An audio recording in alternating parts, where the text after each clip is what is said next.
차가운 도시의 공기가 새벽녘에 얇은 스웨터 솔기 사이로 스며들었다. 신하연은 막 교대 근무를 마친 편의점 유리문에 이마를 대고 잠시 숨을 골랐다. 그녀의 눈은 자동 현금 인출기 화면에 고정되어 있었고 그 숫자는 그녀의 절망만큼이나 냉정했다. 할머니가 남기신 병원비 고지서는 그녀의 낡은 가방 안에서 독사처럼 도사리고 있었고 그 무게는 그녀의 어깨를 짓눌렀다. 그녀는 예술학도였지만 지금 그녀의 손은 물감 대신 접시 닦는 세제와 바닥걸레에 거칠어져 있었다. 오늘은 달랐다. 오늘 밤 그녀는 마지막 남은 자존심 한 조각을 걸고 불가능한 희망에 매달려야 했다. 에이펙스 그룹의 창립 기념 파티. 그곳에서 그녀는 업계의 제왕 강태준을 만나야 했다. 그녀는 연 회장 주방의 열기 속에서 거의 질식할 것 같았다. 그녀는 정규 직원이 아니라 값비싼 샴페인 잔을 나르기 위해 고용된 일일 아르바이트생 중 하나였다. 혜은의 눈은 화려한 샹들리에의 빛에 현혹된 것이 아니라 수백 명의 하객들 사이에서 단 한 사람, 강태준을 찾기 위해 필사적으로 움직였다. 소문에 따르면 에이펙스 그룹의 건설 현장 안전 미비로 인해 몇 달 전 작은 사고가 있었고 그 사고의 피해자 중 한 명이 바로 그녀의 할머니였다. 공식적인 보상은 거부되었지만 혜은은 만약 CEO에게 직접 호소할 수만 있다면 최소한의 인간적인 고려라도 얻어낼 수 있을 거라 믿었다. 그녀는 그가 냉혈한이라는 소문을 애써 무시했다. 저기, 너 접시 똑바로 안 들어. 날카로운 목소리가 혜은의 절박한 탐색을 갈랐다. 연회 감독관의 매서운 눈초리가 그녀를 찔렀다. 혜은은 얼른 고개를 숙이고 무거운 쟁반을 들어올렸다. 그녀의 시야 가장자리에 짙은 남색 실크 드레스를 입은 한 여자가 얼음 조각 같은 미소를 지으며 그녀를 지켜보고 있었다. 유미래, 대한그룹의 상속녀이자 강태준의 약혼녀로 알려진 여자였다. 미미래는 마치 재미있는 구경거리라도 발견한 듯한 표정으로 혜은에게 다가왔다. 그녀의 눈빛에는 노골적인 경멸이 담겨 있었다. 유미래는 혜은의 낡은 검은색 구두를 잠시 내려다보더니 곧바로 그녀의 지친 얼굴로 시선을 옮겼다. 이런 중요한 날에 어디서 저런 지저분한 걸 들여놨지. 손님들 눈 버리게. 그녀의 목소리는 크지 않았지만 주변의 이목을 끌기에 충분히 날카로웠다. 혜은은 입술을 깨물었다. 지금은 모욕을 견뎌야 할 때였다. 그녀는 강태준을 만나야 했다. 죄송합니다. 혜은이 중얼거리며 그녀를 지나치려 할 때 미미래가 들고 있던 와인잔을 의도적으로 기울였다. 붉은 액체가 혜은의 흰색 앞치마와 블라우스 위로 폭포처럼 쏟아졌다. 주변의 속삭임이 파도처럼 밀려왔다. 혜은은 숨이 멎는 것 같았다. 붉은 와인 얼룩은 마치 그녀의 가난을 상징하는 낙인처럼 보였다. 어머나, 미안해라. 유미래의 목소리에는 조금의 미안함도 담겨 있지 않았다. 이거 비싼 와인인데 넌 평생 구경도 못 해봤겠지. 엎드려서라도 닦아야 하지 않겠어. 그녀는 혜은의 턱을 손가락으로 툭 치며 조롱했다. 그 순간 혜은의 인내심이 바닥났다. 하지만 그녀가 고개를 들고 반박하려던 찰나 연 회장 입구에서 웅성거림이 일었다. 강태준이 도착한 것이다. 그는 마치 폭풍의 눈처럼 주변의 모든 소음과 움직임을 집어삼켰다. 완벽하게 재단된 검은색 슈트, 얼음장처럼 차가운 표정. 그는 주변의 아첨꾼들에게는 눈길도 주지 않고 곧장 연 회장 안쪽으로 향했다. 유미래는 즉시 혜은에 대한 흥미를 잃고 마치 다른 사람이 된 것처럼 우아한 미소를 지으며 태준에게 다가갔다. 혜은은 이 기회를 놓칠 수 없었다. 그녀는 감독관의 눈을 피해 엉망이 된 앞치마를 벗어던지고 그를 따라가기 시작했다. 그녀는 그에게 단 1분이라도, 아니 30초라도 애원할 시간이 필요했다. 하연은 경호원들의 장벽을 필사적으로 뚫고 나갔다. 저기요, 강태준 대표님. 그녀의 목소리는 절박했지만 음악 소리와 사람들의 대화에 묻혀버렸다. 그녀가 그의 팔을 붙잡으려 손을 뻗었을 때 거대한 손이 그녀의 어깨를 거칠게 밀쳤다. 경호원이었다. 물러서 혜연은 균형을 잃고 바닥에 넘어졌다. 그녀의 무릎이 차가운 대리석에 부딪혔고 굴욕감에 눈물이 핑 돌았다. 강태준은 그 소동을 알아차린 듯 잠시 멈춰 섰다. 그는 천천히 고개를 돌려 바닥에 엎드린 하은을 내려다보았다. 그의 눈에는 어떤 감정도 담겨있지 않았다. 그의 시선은 마치 날카로운 칼처럼 혜은을 꿰뚫었다. 그는 그녀를 마치 바닥에 떨어진 쓰레기를 보듯 바라보았다. 유미래가 그의 팔에 매달리며 속삭였다. 신경 쓰지 마요. 태준 씨, 그냥 정신 나간 여자일 뿐이에요. 아마 돈이라도 뜯어내려는 거겠죠. 강태준은 아무 말 없이 다시 고개를 돌려 가버렸다. 그 순간 하은의 마지막 희망이 산산조각 났다. 그녀는 자신이 얼마나 어리석었는지 깨달았다. 이들에게 그녀의 절망은 그저 불쾌한 방해물에 불과했다. 그녀는 경호원들에게 끌려 연회장 밖으로 주방 뒷문으로 쫓겨났다. 그날 밤 파티가 무르익어갈 무렵 또 다른 음모가 진행되고 있었다. 유미래는 자신의 약혼이 단순한 비즈니스 합병이 아니라 강태준이라는 남자를 소유하는 것임을 분명히 하고 싶었다. 그녀는 그가 자신에게 무관심하다는 것을 알았지만 그것이 그녀의 집착을 더욱 부채질했다. 그녀는 바텐더에게 몰래 신호를 보냈고 곧 강태준을 위한 특별한 샴페인 한 잔이 준비되었다. 그는 최근 무리한 해외 일정으로 인해 극심한 피로를 느끼고 있었고 가벼운 두통약과 함께 샴페인을 마셨다. 약물과 알코올의 치명적인 조합이었다. 한편 해고당한 하은은 짐을 챙기라는 지시를 받았다. 그녀는 라커룸에서 눈물을 삼키며 낡은 스웨터를 챙겨 입었다. 하지만 그녀는 직원용 엘리베이터 대신 실수로 VIP 전용 엘리베이터 쪽으로 발길을 돌렸다. 그녀는 그저 이 지옥 같은 곳에서 빨리 벗어나고 싶다는 생각뿐이었다. 그때 복도 저편에서 비틀거리는 남자의 실루엣이 나타났다. 강태준이었다.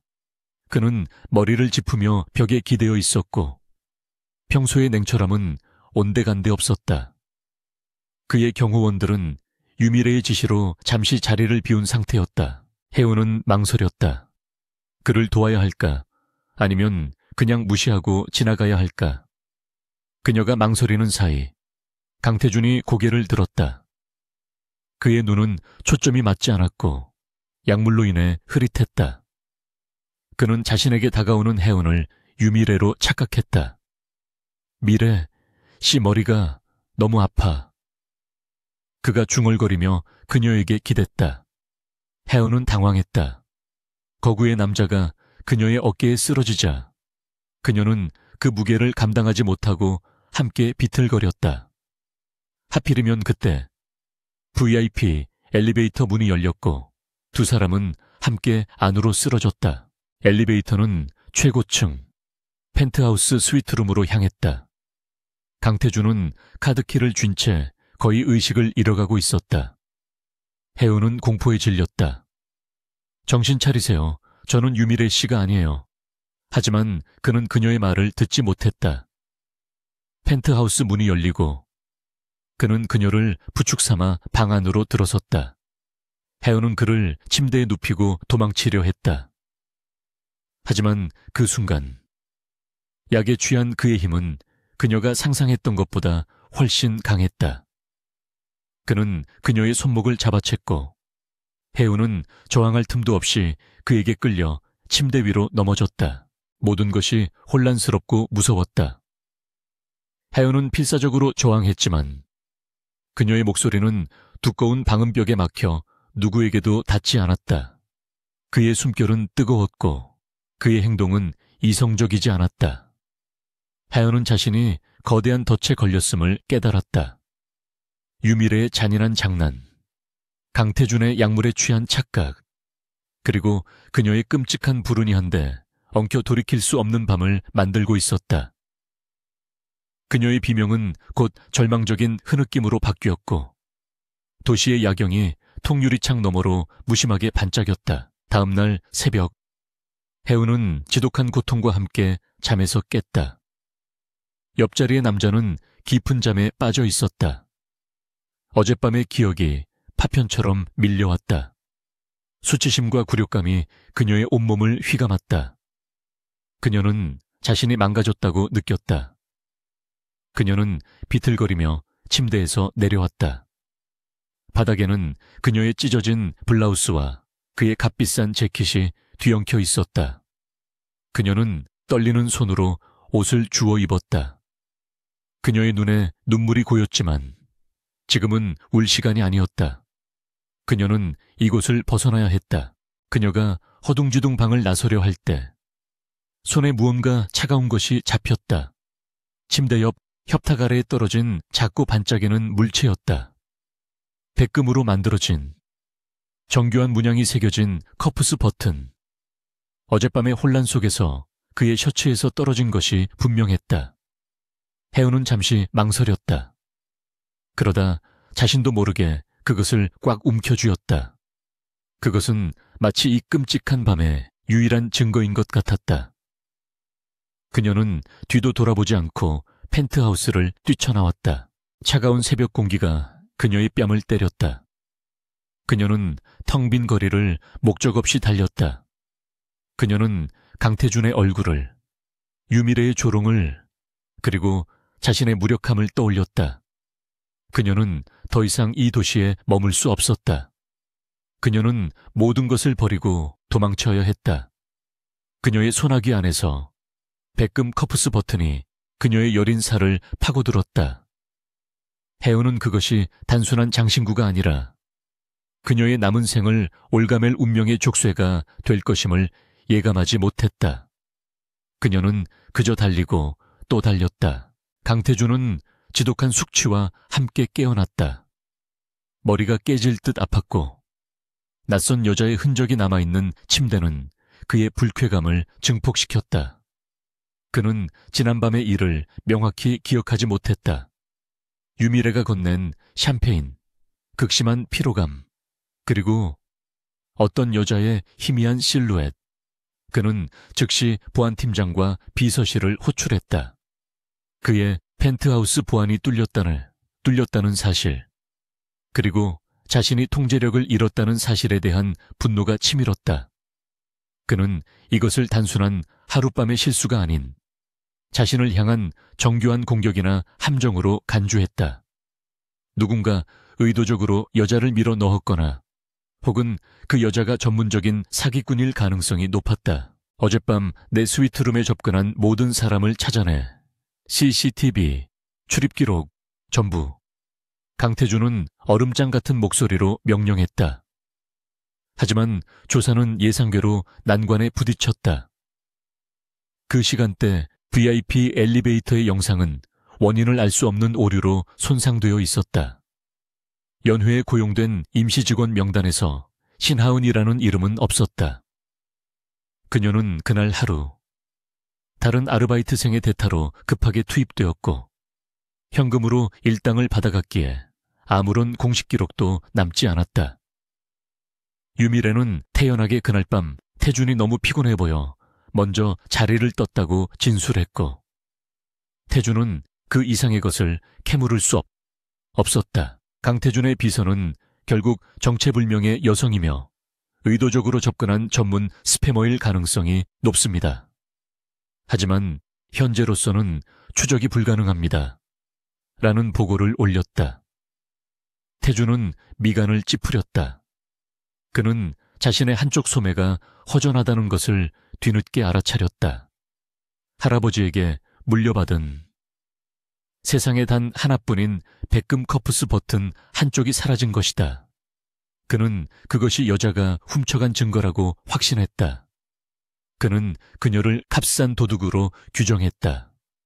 거대한 M&A건이 그의 책상 위에 쌓여 있었고, 이 불쾌한 사건은 곧 그의 바쁜 일정 속에서 우선순위가 밀려났다.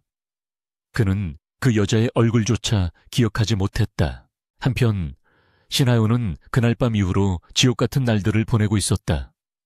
그녀는 낡은 가방 하나만 들고 그 호텔을 도망쳐 나온 뒤 곧장 살던 고시원을 정리했다. 그녀는 더 이상 서울 하늘 아래서 숨 쉴 수 없다고 느꼈다. 그녀는 남은 돈을 끌어모아 도시 외곽의 허름한 지하 단칸방을 구했다. 창문도 없는 그 방에서 그녀는 며칠 밤낮을 울었다. 그날의 굴욕감, 남자의 무감각한 눈빛, 그리고 자신의 망가진 몸이 그녀를 올감했다.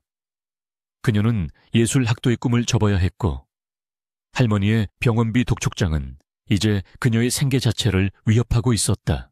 몇 주가 흘렀다. 해우는 작은 식당에서 설거지 아르바이트를 구했지만 속이 울렁거리는 증상은 점점 심해졌다. 처음에는 그날의 충격으로 인한 스트레스성 위염이라 생각했다.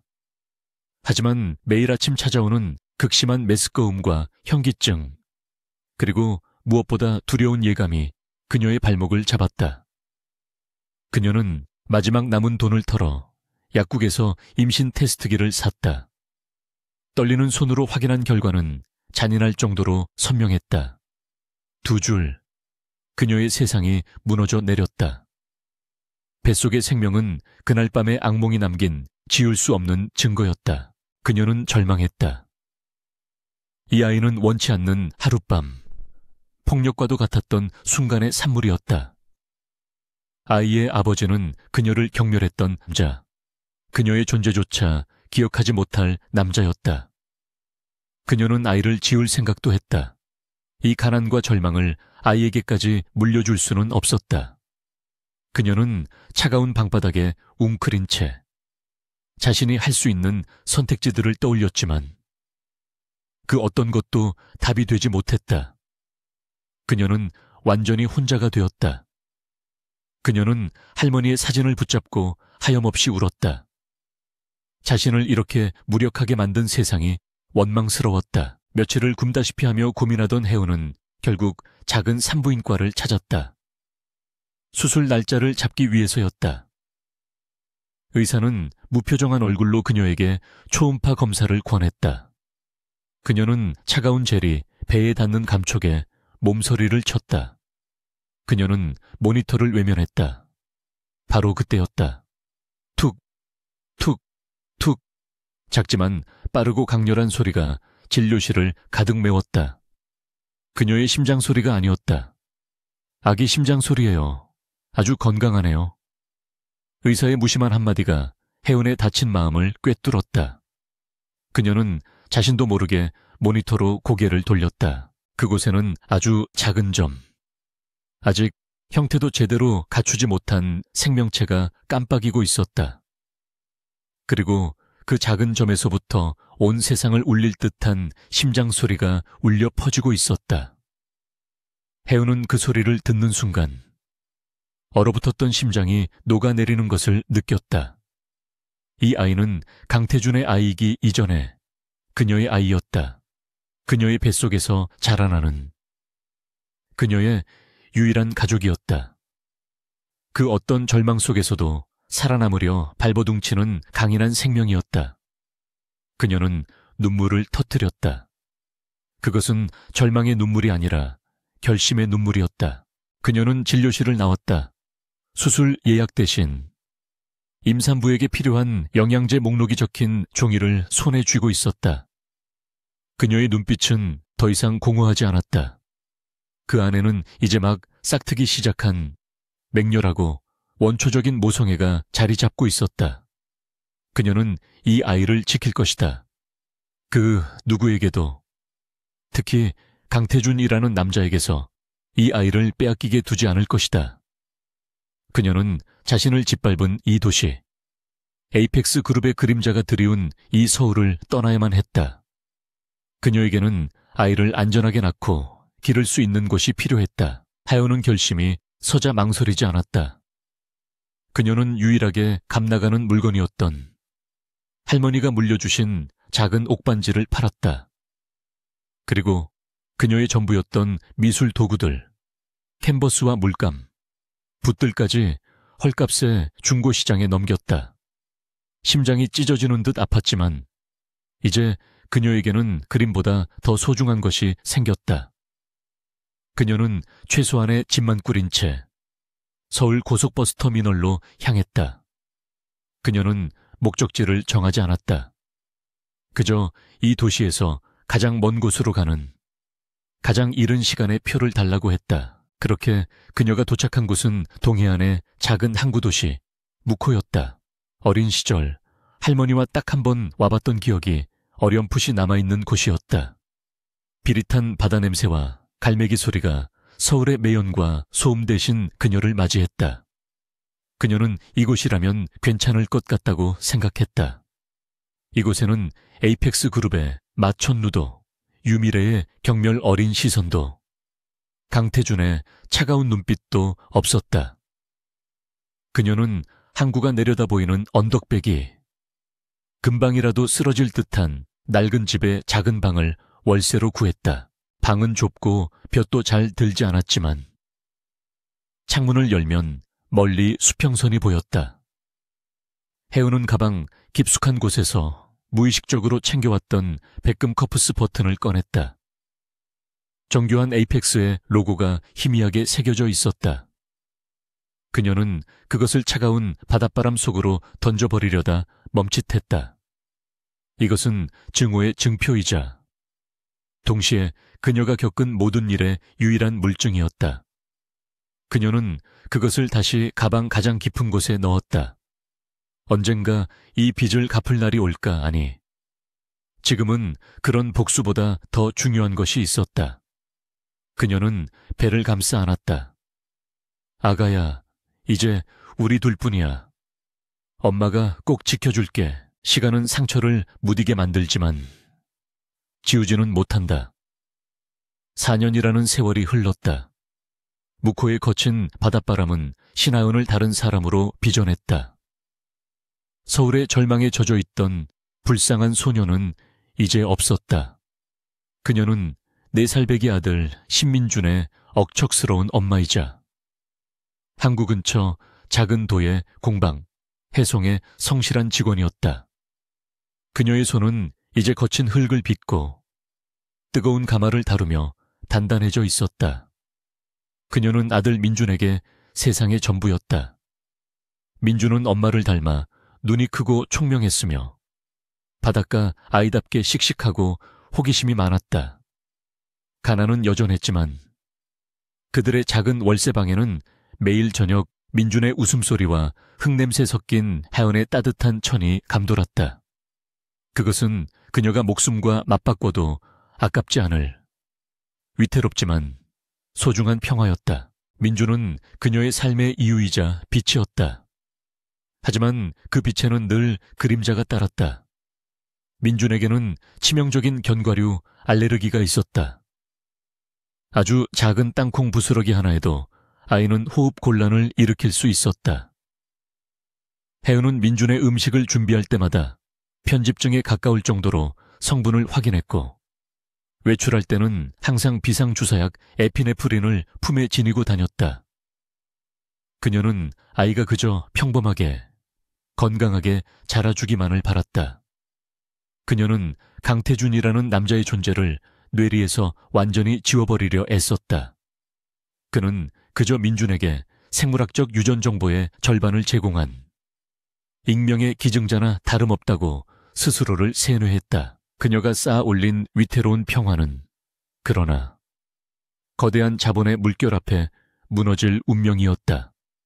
어느 날 아침 공방으로 향하던 혜은은 언덕 입구에 걸린 거대한 현수막을 보고 그 자리에 얼어붙었다. 에이펙스 그룹, 명품 해양 리조트, 블루 호라이즌, 건설 확정, 무코항 일대 재개발 계획. 그녀의 심장이 바닥으로 떨어지는 것 같았다. 에이펙스 그룹. 그 이름은 지난 4년간 그녀가 단 한순간도 잊으려 해도 잊을 수 없었던 악몽의 동의어였다. 그들이, 강태준이 어떻게 이곳까지, 그녀의 마지막 피난처까지 쫓아온 것인가. 공방 사장과 동료들은 재개발 보상금 문제로 술렁겼지만 혜은의 공포는 차원이 달랐다. 그녀는 보상금이 문제가 아니었다. 그녀는 이곳을 떠나야 한다는 것. 아니, 강태준의 시야에 들어올 수 있는 그 어떤 곳에서도 벗어나야 한다는 것을 직감했다. 그녀는 그날 밤 뜬 눈으로 민준의 잠든 얼굴을 바라보며 다시 도망칠 계획을 세워야 했다. 하지만 민준은 이제 막 동네 어린이집에 적응해 친구들을 사귀기 시작했다. 또다시 아이를 뿌리 뽑아 낯선 곳으로 데려가야 한다는 사실이 그녀의 가슴을 미어지게 했다. 그녀는 아직 시간이 조금은 남아있기를, 그가 이 작은 어촌 마을의 시찰 따위에는 직접 나서지 않기를 간절히 바랐다. 하지만 그녀의 바람은 산산조각 났다. 며칠 뒤 조용하던 무코항이 검은색 세단 행렬과 헬리콥터 소리로 발칵 뒤집혔다. 강태준이 직접 현장 시찰을 위해 방문한 것이다. 4년 만에 다시 보는 그는 더욱 냉철하고 위압적인 존재가 되어 있었다. 그는 헬기에서 내려 지역 주민들의 항의 시위대와 환영 인파를 마치 존재하지 않는 배경처럼 스쳐 지나갔다. 그의 곁에는 여전히 우아하지만 더욱 날카로운 인상의 유미래가 그림자처럼 붙어 있었다. 혜은은 민준을 품에 꼭 안고 사람들 뒤편에 숨어 그 광경을 지켜보았다. 숨이 막혔다. 그녀는 당장이라도 아이를 데리고 이곳을 떠나야 했다고 후회했다. 그날 오후 에이펙스 그룹은 주민들을 위한 설명회 및 간단한 다과회를 리조트 건설 부지 근처 공터에서 개최했다. 혜우는 참석할 생각이 전혀 없었지만 민준이 어린이집 친구들과 함께 그곳에서 나눠주는 풍선과 과자를 보고 싶다고 조르는 바람에 마지못해 그곳으로 향했다.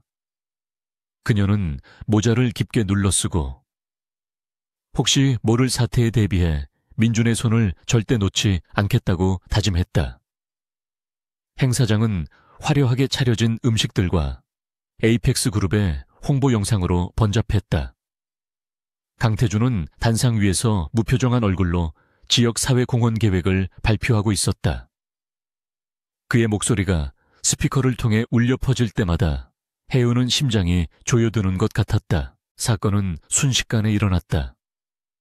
혜은이 잠시 공방사장과 재개발 반대 서명 용지를 확인하는 사이 민준이 잠깐 그녀의 손을 놓고 말았다. 아이는 단상 근처에 화려하게 쌓인 쿠키타워에 호기심이 발동했다. 평소 견과류 교육을 철저히 받았지만 4살 아이의 호기심은 엄마의 경고를 이기지 못했다. 아이는 그저 예쁜 초콜릿이 박힌 쿠키 하나를 집어 입에 넣었을 뿐이었다. 혜은이 고개를 돌렸을 때 민준은 이미 쿠키를 삼킨 후였다. 민준아 뱉어, 그거 먹으면 안 돼. 혜은의 비명이 행사장의 소음을 갈랐다. 민준의 얼굴이 순식간에 붉게 부어오르기 시작했다. 아이는 목을 움켜쥐며 거친 숨을 몰아쉬었다. 엄마, 숨이. 하은은 비명을 지르며 가방을 뒤져 에피네프린 주사를 찾았다. 그녀는 떨리는 손으로 아이의 허벅지에 주사를 놓았지만 이미 늦은 듯 했다. 민준의 반응은 그 어느 때보다 빠르고 격렬했다. 아이의 눈이 뒤집히고 의식이 흐려지기 시작했다. 누가 112 좀 불러주세요, 제발. 혜은이 절규했다.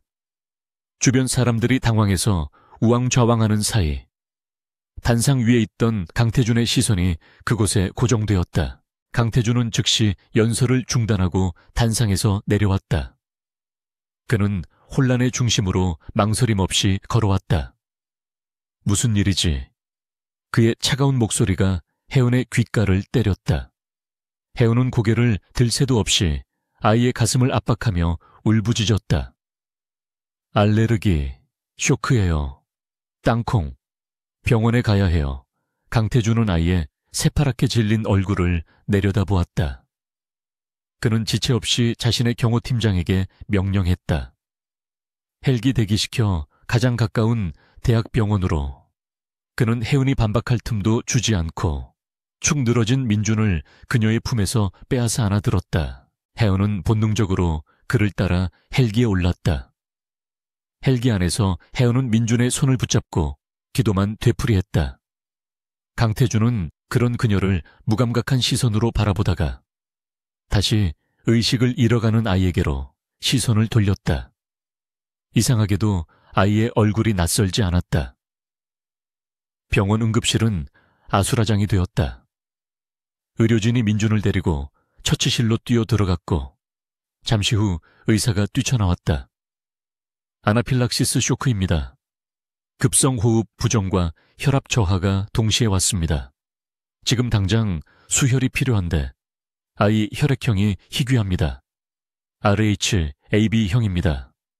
병원 보유량이 바닥났어요. 하연의 세상이 다시 무너졌다. RH, AB형. 그것은 그녀의 혈액형이 아니었다. 그녀는 절망감에 주저앉았다. 그때 그녀의 곁에서 있던 강태준이 한치의 망설임도 없이 말했다. 내 혈액형이요. 의사와 혜은의 시선이 동시에 그에게 향했다. 내가 RH, AB형이요. 당장 검사하고 수혈 준비하지. 그의 목소리는 명령이었고 그 안에는 어떤 동요도 없었다. 하연은 믿을 수 없다는 듯 그를 쳐다보았다. 어떻게 이런 우연이. 그는 자신의 아이인 줄도 모르고 지금 자신의 피로 아이를 구하려 하고 있었다. 수혈은 즉시 이루어졌다. 강태준은 응급처치실 침대에 민준과 나란히 누워 자신의 팔에서 아이의 작은 몸으로 붉은 피가 흘러 들어가는 것을 덤덤히 지켜보았다. 혜은은 유리창 너머로 그 광경을 보며 입술을 깨물었다. 증오와 공포, 그리고 형언할 수 없는 기묘한 감사함이 뒤섞여 그녀의 속을 뒤집어 놓았다. 강태준은 아이의 생명의 은인이었지만 동시에 그녀의 삶을 망가뜨린 장본인이었다. 민준의 혈색이 서서히 돌아오기 시작했다. 아이는 고비를 넘겼다. 의사가 안도의 한숨을 내쉬며 밖으로 나왔다. 기적입니다. 조금만 늦었어도 위험했습니다. 회장님 덕분입니다. 강태준은 셔츠 소매를 내리며 일어섰다. 그는 잠시 안정을 취하라는 의사의 말을 무시하고 아직 잠들어 있는 민준의 침대 곁으로 다가갔다. 그는 처음으로 아이의 얼굴을 제대로 가까이서 살펴보았다. 땀에 젖은 머리카락, 창백하지만 고집스러워 보이는 인매, 그리고 감긴 눈매. 강태준은 자신의 어린 시절 앨범에서 보았던 바로 자신의 얼굴을 그곳에서 발견했다. 그는 순간 숨이 멎는 듯한 충격을 받았다. 강태준은 잠든 아이의 얼굴에서 시선을 뗄 수 없었다. 자신의 피가 수혈된 아이의 뺨에 미세한 혈색이 돌아오는 것을 보며 그는 설명할 수 없는 감정의 소용돌이에 휩싸였다. 그것은 단순한 동정이나 구호자의 만족감이 아니었다. 그의 머릿속에서 경고음이 울리고 있었다. 아이의 얼굴 윤곽, 굳게 담은 입술, 높은 콧날. 그것은 매일 아침 거울 속에서 마주하는 자신의 모습, 그리고 아버지의 서재에 걸린 자신의 어린 시절 사진 속 모습과 섬뜩할 정도로 닮아 있었다. 그리고 혈액형, RH, AB형. 단순한 우연이라고 치부하기에는 너무나도 기막힌 일치였다. 그는 천천히 고개를 돌려 방구석에서 MDF 합판처럼 얇고 위태롭게 서 있는 여자를 바라보았다. 신하은, 4년 전 자신의 호텔방에서 사라진 여자. 경멸스럽고 하찮게 여겼던, 그래서 기억 속에서 지워버렸던 존재. 하지만 지금 그녀는 핏기 없는 얼굴로 마치 어미곰처럼 자신의 아이를 지키려는 듯한 맹렬한 눈빛으로 그를 마주보고 있었다. 그녀의 눈빛에는 공포와 함께 그가 읽어낼 수 없는 깊은 원망이 담겨 있었다. 강태준의 머릿속에서 모든 조각이 맞춰지기 시작했다. 4년 전 그날 밤 사라진 커프스 버튼, 그리고 4년 뒤 정확히 4살인 아이. 그는 아무 말 없이 병실을 나섰다. 그의 발걸음은 빠르고 망설임이 없었다. 병원 복도 끝 비상계단으로 들어선 그는 즉시 전화를 걸었다. 그가 공식적인 비서실이 아닌 가장 은밀하고 확실한 일 처리를 위해 고용하는 정부팀장이었다. 나 강태준이요. 그의 목소리는 평소보다 한 톤 낮고 위험하게 울렸다. 지금 당장 묵호로 내려와. 신하은이라는 여자, 그리고 그녀의 아들 신민준, 4살. 이 2사람에 대한 모든 것을 알아내. 지난 5년간의 행적, 출생 기록, 모든 것을, 그리고 아이와 나의 DNA 샘플을 확보해. 누구도 눈치채지 못하게. 그는 전화를 끊고 차가운 벽에 머리를 기댔다. 4년 전 그의 비서실은 그 여자를 찾지 못했다. 아니, 못한 것이 아니라 안 한 것일 수도 있다는 의심이 이제야 들었다. 유미래, 그날 밤 그녀도 호텔에 있었다.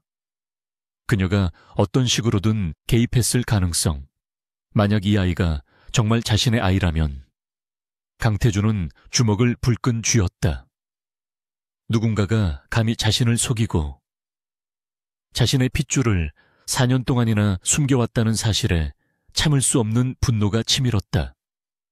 그는 그녀를 값싼 도둑으로 여겼지만 만약 이 모든 것이 사실이라면 그녀는 그의 인생 전체를 뒤흔들 수 있는 비밀을 쥔 여자였다. 병실에 홀로 남겨진 하연은 공포로 온몸이 마비되는 것 같았다. 강태준의 마지막 눈빛. 그것은 단순한 호기심이 아니었다. 그는 의심하고 있었다. 아니, 거의 확신에 가까운 눈빛이었다. 그녀는 민준의 곁으로 다가가 아직 온기가 남아있는 작은 손을 붙잡았다. 도망쳐야 했다. 당장 이곳을 떠나야 했다. 하지만 민준은 아직 회복 중이었고 의사는 최소 며칠은 경과를 지켜봐야 한다고 했다. 그녀는 덫에 걸린 짐승처럼 사방이 막힌 기분이었다. 그녀가 병원비를 어떻게 감당해야 할지 절망하고 있을 때 간호사가 다가와 조용히 말했다. 보호자분, 아이의 모든 병원비는 에이펙스 그룹 강태준 회장님께서 이미 전액 지불하셨습니다. VIP 병실로 옮기시라고. 필요 없어요. 혜우는 자신도 모르게 소리쳤다. 퇴원하겠습니다. 당장. 간호사는 당황한 표정으로 의사를 부르러 갔고 혜우는 민준을 안고 나갈 준비를 하려 했다. 바로 그때 병실 문이 열리고 하이힐 소리가 요란하게 울렸다. 유미래였다. 그녀는 마치 자선 행사에 참여하는 여배우처럼 값비싼 트렌치코트를 걸치고 완벽하게 세팅된 모습으로 들어섰다. 그녀의 시선은 먼저 혜은을 향했다. 어머나, 이게 누구야? 그녀의 목소리는 꿀처럼 달콤했지만 그 안에는 독이 배어 있었다.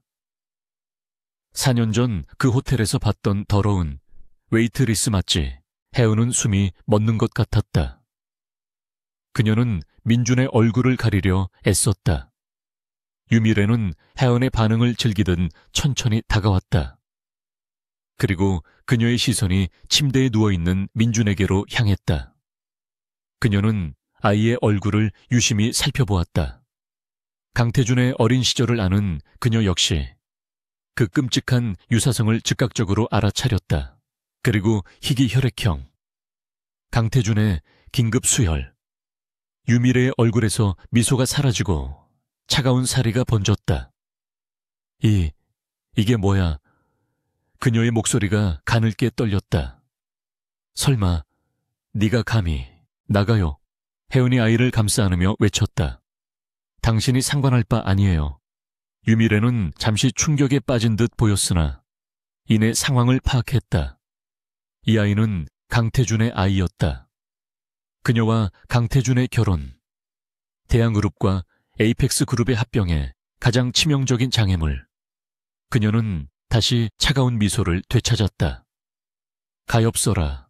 이런 병약한 아이를 데리고 혹시 알아? 네가 일하는 그 도의 공방 말이야. 해송이라고 했던가. 거기 흙이 오염되었다는 소문이 파다하던데. 중금속이라도 섞인 거 아냐. 그래서 애가 이 모양 이 꼴인지도 그것은 명백한 거짓말이자. 잔인한 모함이었다. 혜은은 분노로 몸을 떨었다.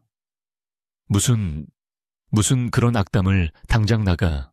그녀가 소리치는 순간 강태준이 병실로 돌아왔다. 그는 유미래와 하은 사이에 팽팽한 긴장감을 즉시 알아차렸다. 유미래 씨, 여기서 뭐 하는 거지? 그의 목소리는 방금 전보다 훨씬 더 차가워져 있었다. 유미래는 즉시 피해자처럼 연약한 표정을 지었다. 태준 씨, 전 그냥 이분이랑 아이가 걱정돼서. 그런데 이분이 너무 예민하게 구시네요. 전 그저 아이가 아픈 게 혹시 저분이 일하는 공방에 흙 때문일 수도 있겠다는 소문이 있어서 걱정했을 뿐이에요. 강태준의 시선이 혜은에게 향했다. 해송 공방, 오염된 흙. 그는 그 단어들을 기억했다. 혜은은 필사적으로 고개를 저었다. 아니에요. 거짓말이에요. 저 여자가. 하지만 강태준은 그녀의 말을 가로막았다. 유미래 씨, 지금 당장 서울로 돌아가. 내 일에 끼어들지 마. 그의 목소리는 단호했다. 유미래는 입술을 깨물었지만 지금 그에게 반항하는 것은 어리석은 짓임을 알았다. 그녀는 혜은에게 경고의 눈빛을 한 번 더 보낸 뒤 우아하게 돌아섰다. 그녀는 이대로 물러설 생각이 추호도 없었다. 유미래는 병원을 나서는 즉시 차 안에서 전화를 걸었다. 그녀의 목소리는 분노로 떨리고 있었다. 김 비서, 당장 묵회에 있는 해송 공방이라는 곳을 조사해. 무슨 수를 써서라도 흠집을 찾아내. 세무조사든 환경법 위반이든 뭐든 상관없어. 그리고 신하은이라는 직원, 그 여자 뒷조사도 해. 그 여자가 묵회서 발붙이지 못하게 만들어. 당장. 그녀는 전화를 끊고 창밖을 노려보았다.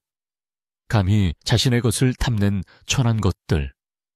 그녀는 자신이 가진 모든 힘을 동원해 그 모자를 흔적도 없이 부숴버릴 작정이었다.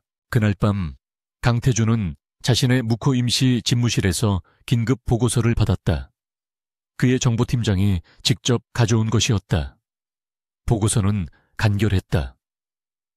신하은, 28세, 4년 전 묵호로 이주. 임신 상태였음. 출생신고서, 부후란 공란.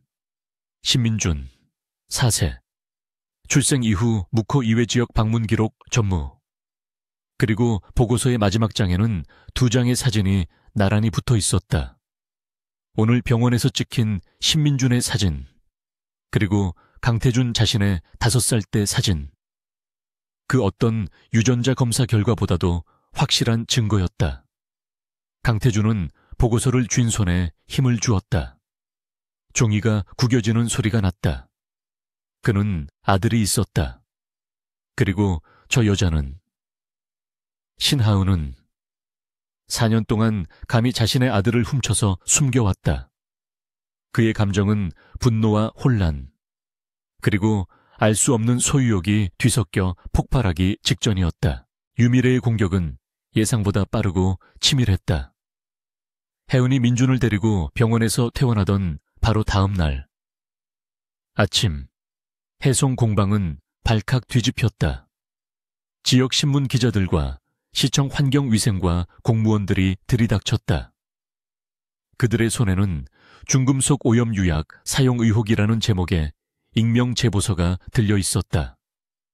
공방 사장은 결백을 주장했지만 공무원들은 이미 모든 가마와 원재료에 압류 딱지를 붙이기 시작했다. 유미래가 심어놓은 언론은 이 장면을 놓치지 않고 촬영했다. 그리고 그들은 교묘하게 최근 직원의 아이가 원인 불명의 희귀병으로 입원했다는 사실을 끼워 넣었다.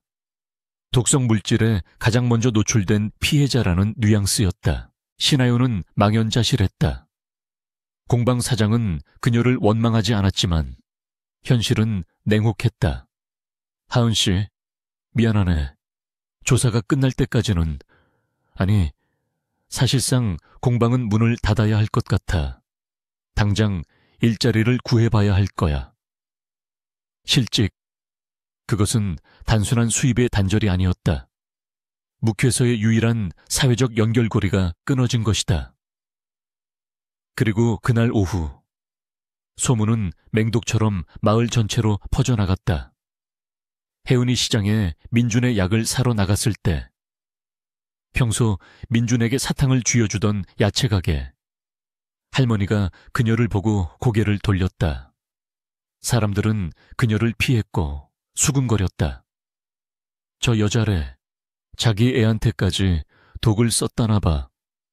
어쩐지 애가 비실비실하더니만. 유미래는 강태준이 즉시 서울로 복귀할 것이라 예상했지만 그는 묵호의 임시 숙소에 머물며 움직이지 않았다. 그는 DNA 검사 결과가 나올 때까지 기다리고 있었다. 유미래는 초조해졌다. 신하연이 직장을 잃고 궁지에 몰리면 분명 강태준에게 접근해 아이를 빌미로 발악을 할 것이라 생각했다. 그녀는 그 전에 싹을 잘라야 했다. 그녀의 두 번째 계획은 훨씬 더 직접적이고 잔인했다. 그녀는 사람을 고용했다. 혜은이 유일한 교통수단으로 이용하는 언덕배기 집에 세워둔 낡고 녹슨 스쿠터. 다음 날 새벽, 검은 그림자가 혜은의 집 주변을 어슬렁거리다. 능숙한 손놀림으로 스쿠터의 브레이크 케이블을 절단했다. 그날 오후 혜은은 민준의 후속 진료를 위해 병원에 가야 했다. 버스 정류장은 너무 멀었고 민준은 아직 완전히 회복되지 않았다. 그녀는 유일한 선택지인 스쿠터에 민준을 앞자리에 태웠다. 그녀의 집에서 병원으로 가는 길은 가파른 내리막길이었다. 혜은은 천천히 스쿠터를 출발시켰다. 그리고 첫 번째 코너를 돌기 위해 브레이크 레버를 잡았다. 아무런 저항감이 없었다. 레버가 툭 하고 끝까지 당겨졌다. 스쿠터는 멈추지 않았다. 공포가 그녀의 등골을 타고 흘렀다. 안 돼. 그녀는 발을 땅에 끌며 어떻게든 속도를 줄이려 했지만 내리막길의 가속도는 그녀의 약한 다리 힘을 비웃었다. 스쿠터는 점점 더 빨라졌다. 민준이 겁에 질려 비명을 질렀다. 엄마 무서워. 혜은은 아이를 필사적으로 끌어안았다. 그녀의 눈앞에 펼쳐진 것은 교차로였다. 덤프트럭 한 대가 경적을 울리며 교차로로 진입하고 있었다. 이대로라면 그 순간이었다. 굉음과 함께 검은색 세단 한 대가 골목길에서 튀어나왔다. 그 차는 마치 모든 상황을 예측했다는 듯 스쿠터의 앞을 가로막는 것이 아니라 옆면을 들이받으며 스쿠터를 교차로 바깥쪽 공사장의 모래더미 쪽으로 밀어붙였다. 끼익. 금속이 긁히는 끔찍한 소리와 함께 스쿠터는 모래더미에 처박혔고 혜은과 민준은 그 위로 나동그라졌다. 혜은은 숨이 멎는 것 같았다. 그녀는 찰과상의 고통도 잊은 채 민준의 상태부터 살폈다. 다행히 모래더미 덕분에 큰 부상은 없었지만 아이는 공포에 질려 울고 있었다. 그때 그녀를 들이받은 검은색 세단의 뒷문이 열렸다. 강태준이었다. 그는 분노로 이글거리는 눈을 한 채 마치 폭풍처럼 그녀에게 다가왔다. 그는 혜은이 반응할 틈도 주지 않고 울고 있는 민준을 그녀의 품에서 낚아챘다. 그리고는 혜은의 팔뚝을 거칠게 움켜쥐었다. 타! 그의 목소리는 얼음처럼 차가웠다. 이거 놔요. 민준이 내 아이 돌려줘요. 혜은이 발버둥 쳤지만 강태준의 힘을 당해낼 수는 없었다. 그는 그녀를 짐짝처럼 차 뒷좌석에 밀어넣고 민준을 그 옆에 앉혔다. 차문이 잠기고 차는 즉시 현장을 벗어났다. 혜은은 공포에 질려 그를 노려보았다. 대체 무슨 짓이에요? 당신이 왜? 강태준은 앞좌석의 비서에게 명령했다. 안전가옥으로. 그는 고개를 돌려 혜은을 바라보았다. 그의 눈빛은 4년 전 그녀를 내려다보던 그 무감각한 눈빛이 아니었다. 그것은 소유욕과 분노, 그리고 지독한 집요함이 뒤섞인 맹수의 눈빛이었다. 죽을 생각이었나? 그가 낮게 으르렁거렸다. 아니면 내 아들을 데리고 같이 죽으려 했어. 내 아들. 그 단어가 혜은의 심장을 찔렀다. 그는 알고 있었다. 그녀는 입술을 깨물며 고개를 저었다. 무슨 소리예요, 브레이크가. 브레이크가 고장났단 말이에요. 강태준은 그녀의 말을 믿지 않았다. 그는 지난 며칠간 DNA 검사를 의뢰하고 결과를 기다리며 그녀의 주변에 자신의 보안팀을 배치해 24시간 감시하고 있었다. 그의 팀은 이미 스쿠터의 브레이크가 인위적으로 절단된 것을 확인했다.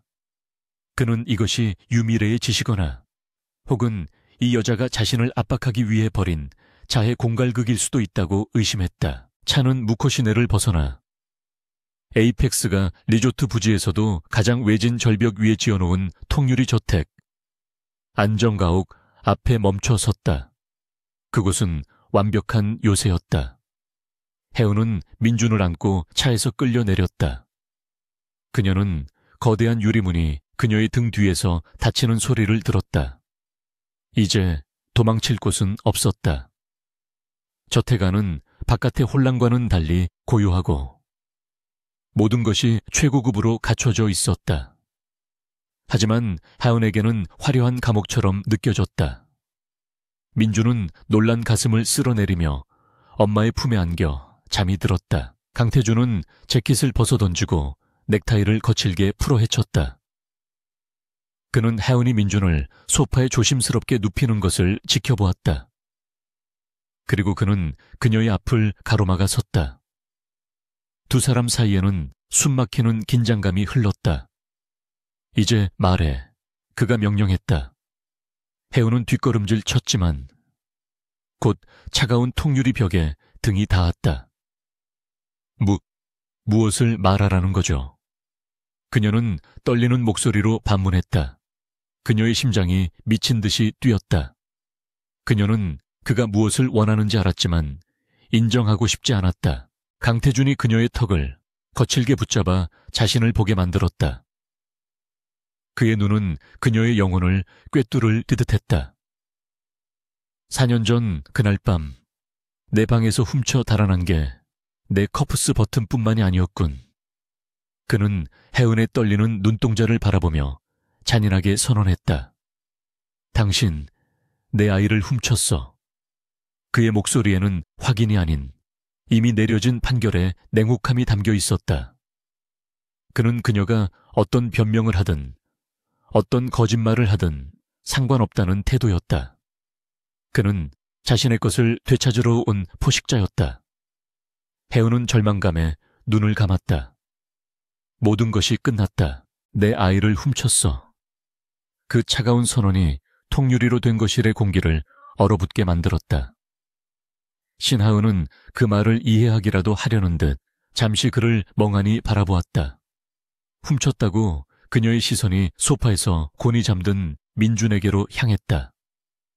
지난 4년간 이 아이를 지키기 위해 그녀가 견뎌낸 시간들, 낡은 공방에서의 고된 노동, 갯바람에 갈라진 손등, 그리고 아이가 아플 때마다 지옥으로 갔던 밤들이 주마등처럼 스쳐 지나갔다. 분노가 지난 4년간 억눌러 왔던 모든 울분이 두려움을 밀어내고 그녀의 온몸을 장악했다. 그녀는 더 이상 4년 전의 무력한 소녀가 아니었다. 그녀는 어미였다. 훔쳐 혜은의 목소리가 낮게 갈라졌다. 그녀는 그를 향해 한 걸음 다가섰다. 강태준은 본능적으로 그녀의 기세에 밀려 미간을 찌푸렸다. 내가 훔친 게 아니야. 당신들이 날 짓밟았지. 당신과 당신의 그 잘난 약혼녀가. 혜은은 자신도 모르게 소리를 질렀다. 그녀의 눈에서 뜨거운 눈물이 쏟아져 내렸지만 그녀의 눈빛은 불타고 있었다. 그날 밤 당신 약혼녀 유미래가 나한테 무슨 짓을 했는지 알기나 해. 사람들 앞에서 내 머리채를 잡고 비싼 와인을 쏟아부으면서 날 벌레 취급했어. 난 그냥 할머니 병원비 때문에 단 한 번만이라도 당신에게 사정하려고 했을 뿐인데. 강태준은 그날 밤 연회장에서의 소동을 어렴풋이 기억해냈다. 바닥에 엎드려 있던 여자, 경멸했던 그 시선. 혜은은 숨을 몰아쉬며 말을 이었다. 당신 방에 내가 제 발로 걸어 들어간 줄 알아. 아니, 난 쫓겨났어. 그런데 누군가 날 그쪽으로 밀었어. 그리고 당신은 약에 취해 있었어. 그녀의 비명 같은 절규에 강태준의 눈동자가 흔들렸다. 그날 밤 유미래가 건넸던 샴페인. 그 후로 끊겼던 기억의 필름. 그는 혜은을 유미래로 착각했었다. 난 아니라고, 유미래 씨가 아니라고 소리쳤어. 하지만 당신은 내 말을 듣지 않았어. 혜은은 차마 말을 잇지 못하고 주저앉아 오열했다. 그녀가 쏟아낸 진실의 파편들은 강태준의 머릿속에서 하나의 끔찍한 그림으로 완성되고 있었다. 유미래의 의도적인 모욕, 그에게 건네진 샴페인, 사라진 CCTV 영상, 그리고 4년 뒤 자신의 아이와 그 어머니를 제거하려 했던 살인 미수. 그는 자신이 정교하게 짜인 함정에 빠졌다는 것을 깨달았다. 그는 신하은이라는 여자가 자신을 유혹했다고 믿었지만 실상은 유미래가 자신과 이 여자를 모두 이용해 자신의 욕망을 채우려 했던 것이다. 그리고 그 결과물이 바로 민준이었다. 그의 분노는 방향을 틀었다. 신하은에 대한 의심은 사라지고 그 자리를 유미래에 대한 살인적인 분노가 채웠다. 감히 자신을 속이고 자신의 핏줄을 위험에 빠뜨려 그는 더 이상 혜은에게 질문하지 않았다. 그는 그녀가 그날 밤의 공포와 절망 속에서 자신의 아이를 낳아 이토록 치열하게 지켜왔다는 사실을 인정할 수밖에 없었다. 그는 즉시 비서실장이 아닌 그의 사적인 정보팀장에게 다시 전화를 걸었다. 그의 목소리는 강철처럼 차갑고 단호했다. 지금부터 내가 하는 말을 정확히 실행해. 그는 정보팀장에게 4년 전 호텔의 모든 기록을 다시 검토하라고 지시했다. 삭제된 CCTV 영상의 완벽한 복원, 유미래가 접촉했던 바텐더의 신원 확보, 그리고 그날 밤 혜은을 강태준의 방으로 유인했던 정황 증거. 동시에 묵회소의 모든 일, 즉 해송 공방에 허위 제보를 한 언론사와 제보자, 그리고 스쿠터 브레이크를 절단한 청부업자의 자금 흐름을 역추적하라고 명령했다. 모든 증거는 유미래, 그리고 대한그룹을 향해야 하오. 단 하나의 실수도 용납하지 않겠어. 그는 전화를 끊고 울다 지쳐 탈진한 듯한 혜은을 내려다보았다. 그는 아무 말 없이 그녀와 민준을 그곳에 남겨두고 방을 나섰다. 복수는 이제 그의 몫이었다. 이틀 후 서울 에이펙스 그룹 본사. 최상층의 대회의실은 대한그룹과의 합병 본계약을 위한 최종 이사회로 긴장감이 감돌았다. 대한그룹의 유 회장은 만족스러운 미소로 사위가 될 강태준을 바라보고 있었다. 유미래 역시 승리자의 여유를 만끽하며 강태준의 옆자리에 앉아 있었다. 그녀는 묵회서에 작은 사고가 완벽하게 처리되었다고 믿고 있었다. 강태준은 평소와 다름없는 무표정한 얼굴로 회의 시작을 알렸다. 그는 예정된 안건 대신 스크린에 예상치 못한 영상을 띄웠다. 본 안존에 앞서 두 그룹의 신뢰 관계에 중대한 영향을 미칠 수 있는 사안을 공유하겠습니다. 강태준의 목소리가 회의실을 울렸다. 스크린에 나타난 것은 4년 전 호텔바에 복원된 CCTV 영상이었다. 유미래가 바텐더에게 몰래 작은 약병을 건네는 장면이 고화질로 확대되었다. 유미래의 얼굴이 하얗게 질렸다. 이게 뭐죠, 태준 씨? 유 회장이 당황하며 물었다. 강태준은 대답 대신 다음 자료를 띄웠다. 그것은 한 남자가 묵호의 어두운 골목에서 스쿠터 브레이크를 절단하는 영상이었고, 그 직후 유미래의 차명 계좌에서 그 남자에게 거액이 입금된 내역서였다. 이건 대한그룹의 유미래 이사가 직접 교사한 살인 미수 증거입니다. 강태준이 얼음처럼 차가운 목소리로 선언했다. 회의실은 물을 끼얹은 듯 조용해졌다. 4년 전 유미래 이사는 제게 약을 탄 샴페인을 먹여 의도적으로 저를 무력화시켰습니다. 그리고 무고한 호텔 직원을 제 방으로 유인해 불미스러운 스캔들을 조작하려 했습니다. 그의 말 한마디 한마디가 비수처럼 유미래에게 박혔다.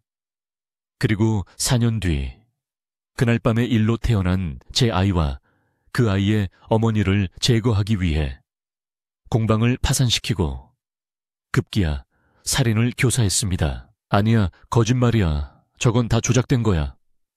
유미래가 이성을 잃고 비명을 질렀다. 태준 씨, 저 여자가, 그 천한 여자가 당신을 속인 거라고. 하지만 강태준은 그녀의 발악을 무시했다. 그는 마지막 자료를 스크린에 띄웠다. 그것은 강태준과 신민준의 유전자 검사 결과서였다. 친자관계 확률 99.9%. 유 회장은 그제야 모든 상황을 파악하고 얼굴이 잿빛이 되었다. 그가 딸의 야망을 위해 묵인하고 방조했던 모든 것들이 지금 부메랑이 되어 돌아온 것이다. 그는 그대로 의자에 주저앉았다. 강태준은 자리에서 일어섰다. 그는 회의실에 모인 모든 임원들과 대한그룹 관계자들을 차갑게 둘러보았다. 에이펙스 그룹은 살인교사범과 그 집단과는 어떠한 파트너십도 맺을 수 없습니다. 그는 공식적으로 선언했다. 이 시간부로 대한그룹과의 모든 합병 및 협력 관계를 파기합니다. 그리고 그는 자신의 법무팀을 향해 고개를 돌렸다. 유미래 이사에 대해서는 살인 미수, 증거, 인멸, 명예훼손, 불법 사찰 등 가능한 모든 혐의로 즉시 고소 절차를 진행하고 대한그룹의 계약 위반에 따른 막대한 손해배상 소송을 준비하시오. 그의 선언은 폭탄과도 같았다. 회의가 끝나기도 전에 이 소식은 증권가로 퍼져나갔다. 에이펙스 대한그룹 합병 파기, 대한그룹 유미래 상무, 살인 미수 혐의 피소. 대한그룹의 주가는 단 몇 분 만에 하한가로 곤두박질 쳤다. 유미래는 보안 요원들에게 끌려나가면서도 강태준을 향해 저주를 퍼부었지만 그는 눈 하나 깜빡하지 않았다. 유 회장은 자신의 딸이 벌인 짓에 대한 책임을 지고 그 자리에서 모든 직위에서 사퇴했다. 대한그룹은 그렇게 하루아침에 무너져 내렸다. 모든 것이 강태준이 계획한 대로 완벽하게 실행되었다. 그날 저녁 강태준은 다시 묵호의 안전가옥으로 돌아왔다. 거실의 대형 TV에서는 유미래가 검찰에 긴급 체포되는 뉴스가 속보로 나오고 있었다. 해운은 잠든 민준을 끌어안은 채 그 화면을 멍하니 바라보고 있었다. 거대한 폭풍이 지나갔다. 그녀를 4년간 짓눌렀던 악몽의 근원이 사라졌다. 하지만 그녀는 기쁨 대신 더 큰 혼란에 휩싸였다. 자신을 지옥으로 밀어넣었던 적이 사라지자 이제 그녀 앞에는 또 다른 거대한 현실이 버티고 서 있었다. 자신의 아들, 그리고 그 아이의 아버지인 강태준. 그는 혜은을 바라보며 처음으로 알 수 없는 표정을 지었다. 텔레비전 화면 속에서 유미래는 헝클어진 머리카락과 텅 빈 눈으로 카메라 플래시 세례를 받으며 검찰청사로 끌려 들어가고 있었다. 한때 대한민국 재계를 호령하던 대한그룹의 공주는 그렇게 몰락했다. 신하연은 그 광경을 보면서도 아무것도 느끼지 못했다. 기쁨도 안도감도 아니었다. 그것은 마치 거대한 태풍이 휩쓸고 지나간 뒤에 완전한 진공 상태. 먹먹한 무감각이었다. 그녀를 4년간 짓눌렀던 거대한 적은 사라졌지만 그 적이 남긴 폐허 위에 그녀는 여전히 서 있었다. 그리고 그 폐허에는 자신을 이곳에 가둔 또 다른 남자, 강태준이 함께 있었다. 그는 팔짱을 낀 채 뉴스 화면이 아닌 하은의 옆모습을 지켜보고 있었다. 정적이 흘렀다. 강태준은 리모컨을 들어 TV를 껐다. 화면이 암전되자 통유리창 너머로 묵호에 거친 파도 소리만이 들려왔다. 그는 4년 전 바닥에 엎드린 그녀를 경멸했던 자신의 눈빛을 떠올렸다. 그리고 4년간 그녀가 내 아들을 훔쳤다고 오해했던 자신의 오만함을 깨달았다. 그는 그녀에게 사과해야 했지만 미안하다는 말은 그의 사전에 존재하지 않는 단어처럼 낯설었다. 대신 그는 가장 익숙한 방식으로 이 상황을 통제하려 했다. 앞으로의 계획을 말하지. 그의 목소리는 여전히 딱딱했지만 그 안에는 미세한 혼란이 담겨 있었다. 그는 이 여자를, 그리고 자신의 아들을 어떻게 대해야 할지 몰랐다. 혜우는 천천히 고개를 돌려 그를 마주했다. 그녀의 눈은 눈물로 젖어 있었지만 더 이상 두려움에 떨지 않았다. 그녀는 잃을 것이 없었다. 계획이라뇨? 그녀가 반문했다. 강태준은 잠시 망설이다가 말을 이었다. 그는 이 모든 고통과 상실을 돈으로 환산하려 했다. 서울에 집을 마련해주지. 당신이 겪은 일, 그리고 민준이. 보상금은 원하는 만큼 지급하겠어. 대한그룹에서 받아낼 손해배상금의 일부를 당신에게 줄 수도 있어. 다시 예술 공부를 시작해도 좋고. 그것은 그가 할 수 있는 최선의 제안이었고 그의 세계에서는 모든 것을 해결할 수 있는 만능 열쇠였다. 그는 그녀가 당연히 받아들일 것이라 생각했다. 혜은은 그의 말에 실소했다. 그녀는 자리에서 일어섰다. 돈이요. 그녀의 목소리는 차갑고 단단했다. 당신은 아직도 아무것도 모르는군요. 내가 4년간 지켜온 게 뭔지. 내가 당신 돈 때문에 민준이를 키운 것 같아요. 난 내 꿈, 내 인생, 내 자존심 다 버리고 이 아이 하나만 보고 버텼어. 당신의 돈은 내 잃어버린 4년을 되돌려주지 못해. 그리고 민준이는 당신의 보상 품목이 아니야. 내 아들이야. 그녀의 선언은 그 어떤 법적 공방보다도 강렬하게 강태준의 가슴을 때렸다. 그녀는 돈을 원하지 않았다. 그녀는 그의 세계에 편입되기를 거부했다. 강태준은 말문이 막혔다. 그녀의 거부는 그가 예상했던 시나리오에 없었다. 그는 그녀가 돈을 요구하며 발악할 것이라 예상했지만 그녀는 오히려 그를 밀어냈다. 민준이는 내 아들이기도 하오. 그가 낮게 반박했다. 그 사실은 변하지 않아. 그래서요. 이제 와서 아버지 노릇이라도 하겠다고요. 4년간 그림자도 비추지 않았으면서 두 사람 사이에 다시 얼음장 같은 긴장감이 흘렀다. 바로 그때였다. 소파에서 뒤척이던 민준이 잠에서 깼다. 아이는 낯선 천장과 두 어른의 험악한 분위기에 겁을 먹고 울음을 터뜨렸다. 엄마, 무서워. 집에 가고 싶어. 공방 가고 싶어. 민준이는 낯선 남자가 자신을 뚫어지게 쳐다보는 것에 겁을 먹고 혜은의 등 뒤로 숨었다. 엄마, 저 아저씨 무서워.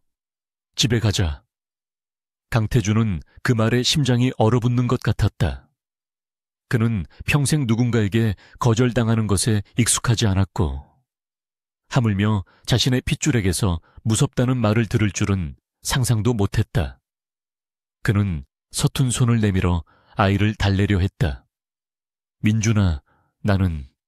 그는 아빠라는 말이 목구멍에 걸려 나오지 않았다. 그는 대신 비서가 준비해온 최고급 로봇 장난감을 내밀었다. 민준이는 고개를 저으며 혜은의 옷자락을 더욱 세게 붙잡았다. 그 어떤 M&A 계약보다 이 작은 아이의 마음을 얻는 것이 더 어려웠다. 혜은은 아이를 안아들고 창밖을 내다보았다. 민준아, 괜찮아. 이제 다 괜찮아. 하지만 민준이는 울음을 그치지 않고 공방 타령을 했다. 내 도자기, 내가 만든 거북이, 사장님 할아버지 보고 싶어. 아이에게는 유미래의 몰락이나 대양그룹의 파산보다 자신이 흙을 만지던 작은 공간이 세상의 전부였다. 강태준은 그제야 자신이 유미래에게 복수하는 과정에서 정작 가장 소중한 것들을 간과했음을 깨달았다. 그는 자신의 아들이 사랑하는 공간을 자신의 복수를 위해 부수적인 피해로 치부해버렸다. 그는 자신의 오만함이 또다시 아이와 하은에게 상처를 주었음을 인정해야 했다. 그는 혜은이 아이를 재우러 침실로 들어간 사이 비서실에 전화를 걸었다. 그의 목소리는 낮고 단호했다. 유미래건으로 피해를 입은 묵호 해송 공방. 즉시 원상 복구 및 피해 보상 실시해 에이펙스 그룹 이름이 아닌 지역사회공헌 재단을 통해서 진행해 그 공방 사장이 원하는 모든 것을 지원해 자금은 무제한으로. 그는 전화를 끊고 어두운 거실에 홀로 서 있었다. 그는 처음으로 돈을 누군가를 지배하기 위해서가 아니라 자신이 망가뜨린 것을 되돌리기 위해 사용했다. 그것은 그에게도 낯선 경험이었다. 며칠 뒤 혜은은 조심스럽게 공방을 찾아갔다. 그녀는 폐허가 되어 있을 공방 앞에서 망연자실할 준비를 하고 있었다. 하지만 그녀가 본 것은 활기차게 재건축이 진행 중인 현장이었다. 공방 사장은 그녀를 보자마자 달려와 손을 잡았다. 하은 씨, 기적이야. 어떤 익명의 독지가가 우리 공방을 예전보다 훨씬 더 좋게 만들어주고 있어. 자재도 최고급이고 빚도 다 갚아줬어. 혜은은 그 익명의 독지가가 누구인지 즉시 알 수 있었다. 그녀는 복잡한 심경으로 안전가옥으로 돌아왔다. 그는 여전히 그녀에게 한마디 상의도 하지 않았다. 하지만 그의 방식은 그녀가 알던 방식과는 달랐다. 그날 밤 민준이가 잠든 후 하은은 강태준과 마주 앉았다. 이것은 감정적인 폭발이 아닌 두 부모 사이의 냉정한 협상이었다. 공방 일은 고마워요. 하지만 이걸로 내 마음을 살 수 있다고 생각하지 말아요. 혜은이 먼저 선을 그었다. 나는 민준이를 데리고 이곳 묵회서 살 거예요. 당신의 서울, 그 화려한 감옥으로는 절대 가지 않아요.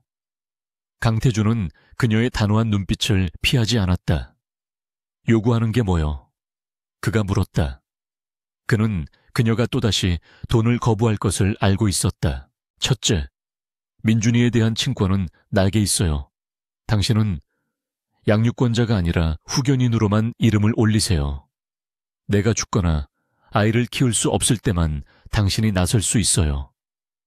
그것은 강태준에게는 굴욕적인 제안이었다.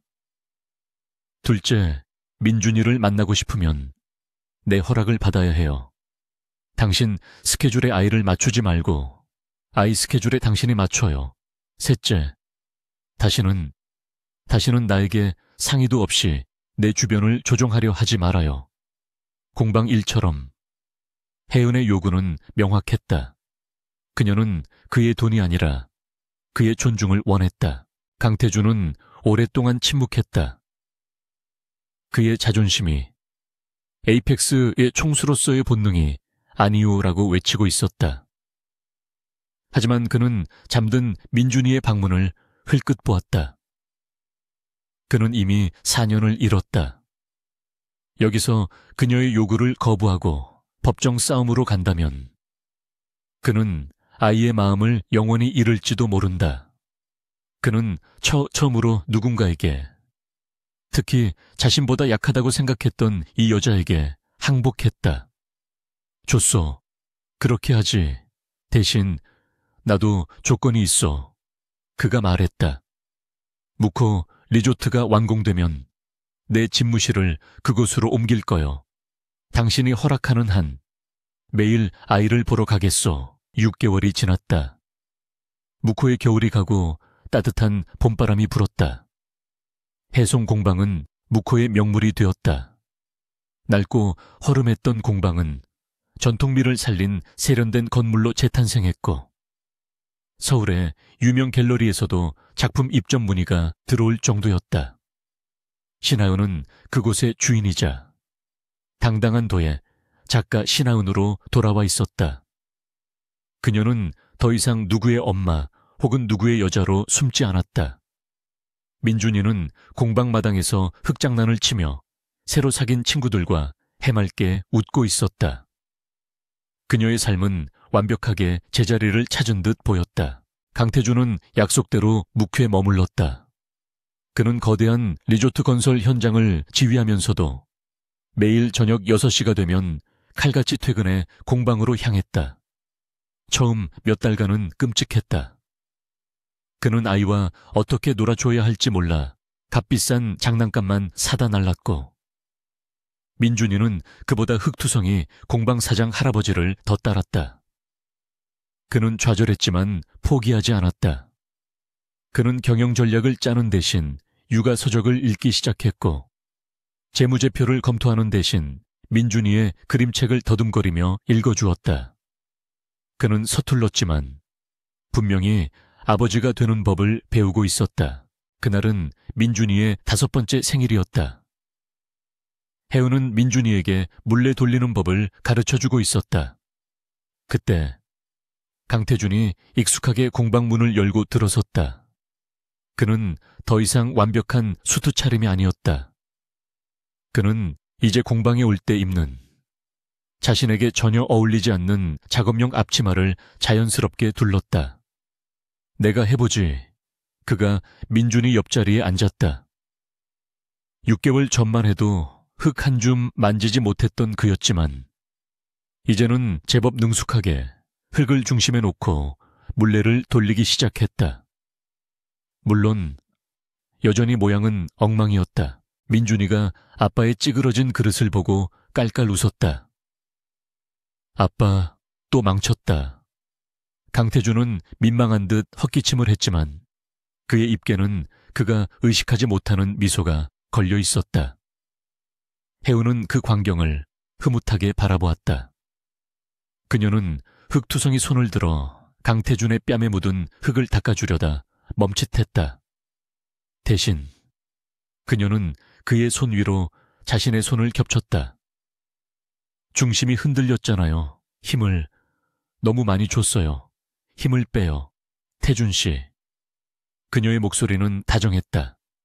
4년 전 그 밤 모든 것을 앗아갔던 그 남자의 손이 이제 그녀의 손 안에서 새로운 형태를 빚어내고 있었다. 강태준은 그녀의 따뜻한 청과 나지막한 목소리에 온몸의 긴장을 풀었다. 흙은 두 사람의 손길 아래서 부드럽게 돌아가며 서서히 균형을 잡기 시작했다. 완벽하지 않았다. 여전히 삐걱거렸고 4년의 상처는 깊은 흉터로 남아 있었다. 하지만 가마의 불꽃처럼 따뜻한 희망이 그들 사이에 피어오르고 있었다. 그것은 하룻밤의 실수가 아닌 긴 시간을 들여 빚어낸 세상에 하나뿐인 그들의 가족이라는 작품이었다. 무코의 푸른 바다를 배경으로 세 사람은 그렇게 서로의 상처를 보듬으며 천천히 하나가 되어가고 있었다.